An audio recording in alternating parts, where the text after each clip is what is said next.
السلام عليكم ورحمة الله وبركاته. ازيكم عاملين ايه؟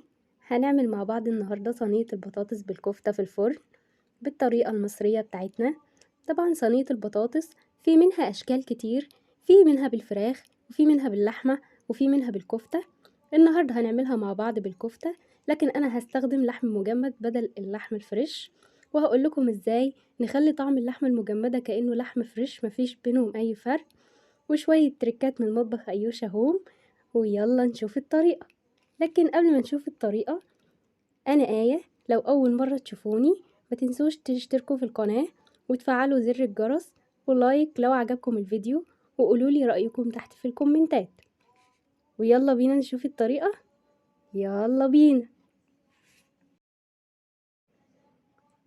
دايما أول حاجة نعملها نجهز الكفتة عشان نحطها تتشمع على ما نكمل تجهيزات. عندي أول حاجة هنا بصلة مفرومة مش معصورة بميتها عادي، نص حزمة كزبرة خضراء الورق بس، 350 جرام من اللحمة المجمدة، ليا مبشورة، ودي الحاجة الوحيدة اللي بتخلي اللحمة طعمها كأنه فريش ومفيش أي فرق بينهم. جربي وشوفي، بتغير طعمها تماما، بتوديه في حتة تانية. معلقة صغيرة ملح، معلقة صغيرة فلفل أسود، معلقة صغيرة توابل كفتة أو توابل لحمة أو 7 بهارات، أي حاجة منهم والمتوفر عندك استخدميه. نص معلقة بابريكا. وهنجيب بولة ونحط كل المكونات بتاعتنا دي، اللحمة والبصل واللية والخضار والتوابل، ونعجن كل الكلام الجميل ده مع بعضه. أهم حاجة في الكفتة إنك تعجنيها كويس قوي، اتأكدي إنك عجنتيها كويس قوي، لأن لما بتعجن كويس قوي بتتماسك وبتبقى بتدي نتيجة حلوة قوي.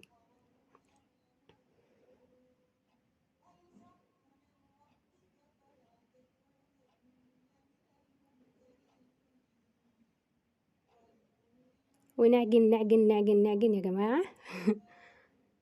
أنا هنا وقفت الكاميرا وكملت عجن، وكانت بالشكل ده معايا. شوفوا عاملة ازاي، شبه العجينة بالظبط. محدش يستخدم جوانتيات يا جماعة، الجوانتيات دي أزمة بجد. بصوا كانت بالشكل ده معايا زي العجينة. هنجيب بقى هنا طبق وهنبدأ نشكل الكفتة. أنا هنا هشكلها دواير زي ما انتوا عايزين، شكلوا دواير، شكلوا صوابع، الشكل اللي تحبوه. انا هشكلها دواير عشان تبقى شبه البطاطساية كده ولايقة في الصينية، ما تبقاش يعني شكل وشكل، بس براحتكم واللي انتوا عايزينه. وممكن تستخدموا كمية اكبر من كده، كمية اقل من كده، اللي يريحكم والمتوفر عندكم استخدموه. انا بالنسبة لي 350 جرام من اللحمة كان كافي جدا، وكان كتير يعني ممكن تقللوا الكمية عن كده كمان. انا هنا خلاص خلصت الكمية كلها مع بعض، وهحطها تتشمع لمدة 10 دقايق في التلاجة. ممكن لو انت مستعجلة حطيها في الفريزر 5 دقايق بس وهتبقى معاكي تمام. ويلا بينا نكمل. انا هنا بعمل تسبيكة لصينية البطاطس، مش بعملها ني في ني. لما بتسبكي الطماطم بتدي طعم حلو جدا، وبتاخد الصينية من ليفل لليفل تاني خالص. عندي هنا حلة فيها مادة دهنية، انا هنا هستخدم الزيت. لو حابين استخدموا مع الزيت سمنة او زبدة، لكن ما تستغنوش عن الزيت ابدا، لان الزيت بيدي لمعة حلوة قوي لصينية البطاطس. عندي بصلاية متقطعة صغيرة، لو حابين استخدموا بصلتين، لكن انا مش بحب البصل كتير. هنشوحها لحد ما تصفر، بس تصفر على خفيف كده، تاخد لون بسيط، مش عاوزينها حمرا قوي عشان صينية البطاطس ما تبقاش تقيلة جامد. خلاص هنا البصلة احمرت معايا، هننزل عليها بمعلقة من الثوم المفروم ونشوحه بس ثانيتين كده لحد ما نشم ريحة الثوم. هننزل عليهم بعصير 4 طماطميات، تكون طماطم حمرا.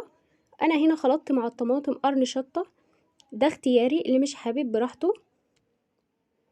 لو الطماطم لونها فاتح معاكي حطي معلقة من صلصة الطماطم. عندي هنا التوابل، معلقة من الملح، ونخلي بالنا ان في ملح في الكفتة، ما نكترش الملح يا جماعة. معلقة كبيرة من الكمون، هنا الكمون اهم حاجة، نص معلقة صغيرة من الفلفل الاسود، وبس كده. عندي هنا الصلصة طبعا تقيلة لان الطماطم معصورة ومفيهاش مية، فهنعمل ايه؟ هزودها بكوباية مية نخفف بيها بس،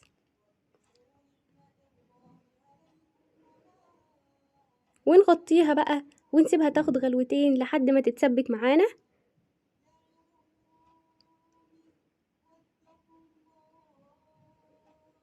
وعلى ما تتسبك تعالوا نشوح الكفتة.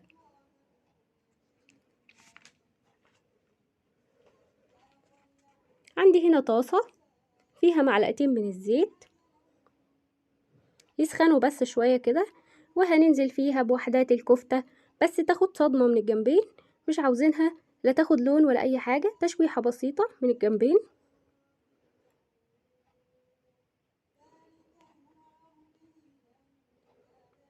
هنا كانت اتشوحت من الجنبين، فحبيت اوسع كده واحط باقي الكفتة.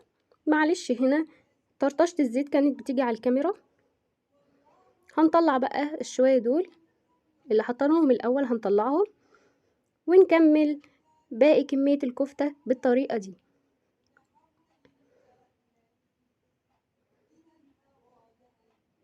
هنا خلاص كانت كل حاجة جاهزة معايا، الصلصة اتسبكت وشوحنا الكفتة بالطريقة دي. وعندي 3 بطاطسيات متقطعين سمك وسط عشان ما تاخدش وقت في السوى، وفلفل رومي متقطع حلقات. وهنبدأ نرص كده بطاطس وبعدين فلفل وبعدين كفتة بشكل متجانس. نعامل صينية الكفتة باحترام شوية يا جماعة، الاحترام كويس برضو. انا هنا وانا برص حسيت ان كمية الكفتة كانت كتير، فحبيت ان انا ازود بين البطاطس كفتة، فحطيت وحداية بطاطس ووحداية كفتة وهكذا لحد ما نخلص الصينية.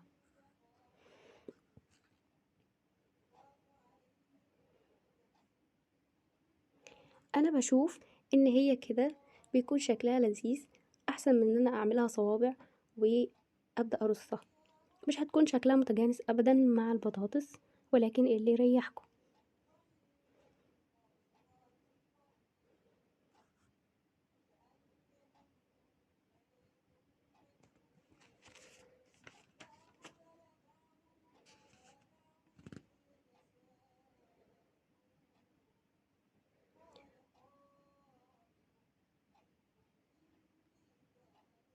خلاص كده خلصنا الصينية بتاعتنا.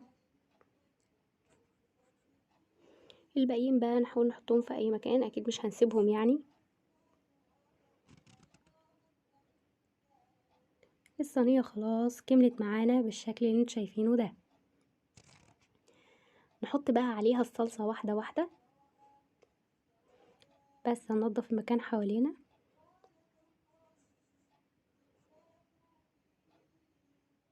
واحدة واحدة بقى ونبدأ نحط الصلصة عليها.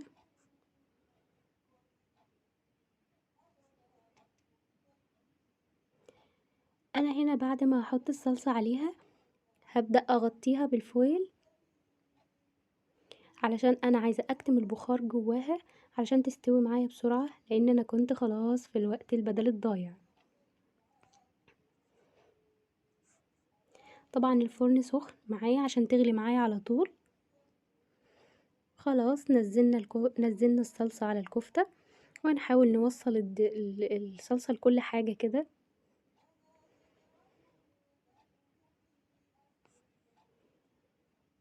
تمام، هغطيها بقى بالفويل وهدخلها الفرن على اعلى درجة حرارة. هنزلها الاول تحت في الفرن من تحت على الصاجة لمدة ربع ساعة لحد ما تغلي، وبعدين هبدأ اطلعها في الرف الوسط لمدة ربع ساعة برضو لحد ما تستوي معايا. وفي اخر دقيقتين هولع عليها الشواية عشان تاخد وش كده حلو ولذيذ.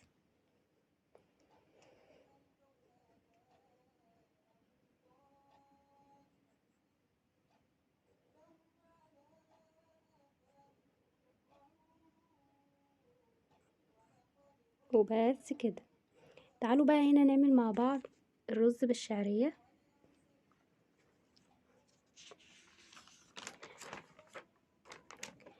عندي هنا حلة على النار، نحط فيها معلقتين من الزيت، عاوزين تحطوا سمنة أو زبدة براحتكم، أنا هنا هخليها دايت شوية عشان الضمير وبتاع.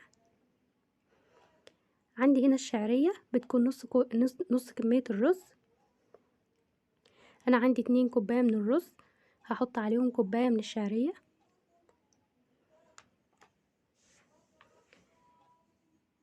هنبدأ بقى نحمر الشعرية لحد ما تاخد معانا لون ذهبي فاتح. يا ريت ما نوصلش الشعرية للدرجة اللي احنا عاوزينها، لان حتى بعد ما بنخلص تقليب فيها وننزل عليها الرز بتاخد لون غامق شوية معانا.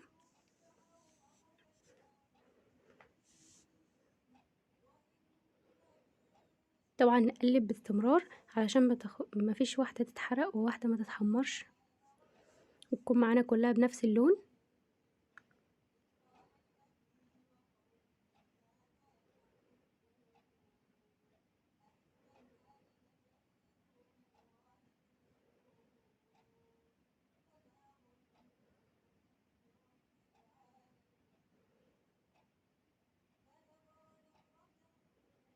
تقليب تقليب تقليب تقليب يا جماعة، مش بتاخد وقت خالص. هنا خلاص الشعرية كانت اخد معايا لون ذهبي زي ما انتوا شايفين. هننزل بقى عليها بكمية الرز اللي معانا، 2 كوباية مغسولة مش منقوعة، مغسولة ومتصفية.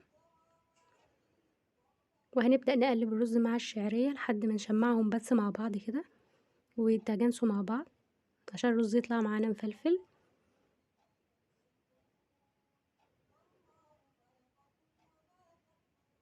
بالشكل اللي انتوا شايفينه ده. هحط معلقة من الملح، طبعا الملح حسب الرغبة.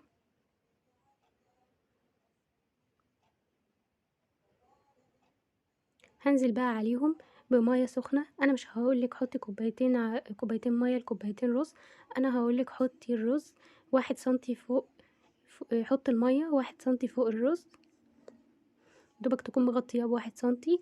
انا المية عندي هنا سخنة كانت بتغلي. هغطي بقى على الرز، هياخد مني مدة 7 دقايق ووصل معايا وتشرب المية بالشكل اللي انتوا شايفينه ده. هنقله بقى على نار هادية شمعة، وهياخد معايا برضو 7 دقايق تانيين او 8 دقايق وهيكون معايا بالشكل اللي انتوا شايفينه ده، مفلفل خالص مش معجن، مستوي صح، احلى رز بالشعرية تاكلوه.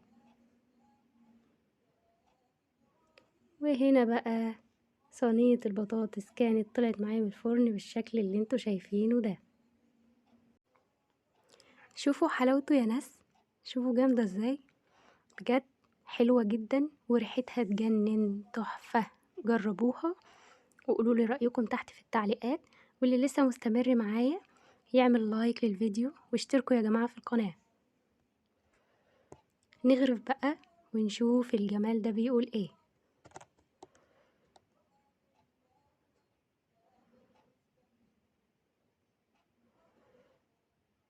البطاطس مستوية وماسكة نفسها، حلوة قوي.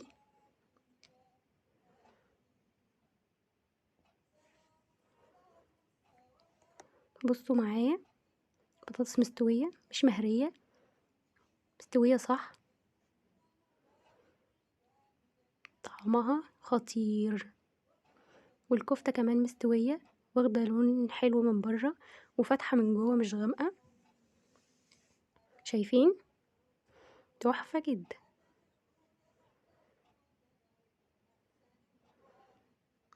بالهنا والشفا على قلوبكم للي هيجرب الوصفة.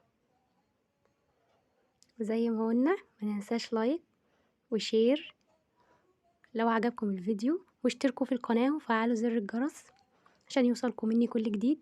وقولوا لي رأيكم وتجاربكم تحت في الكومنتات، واستنوني في فيديو جديد. في رعاية الله، مع السلامة.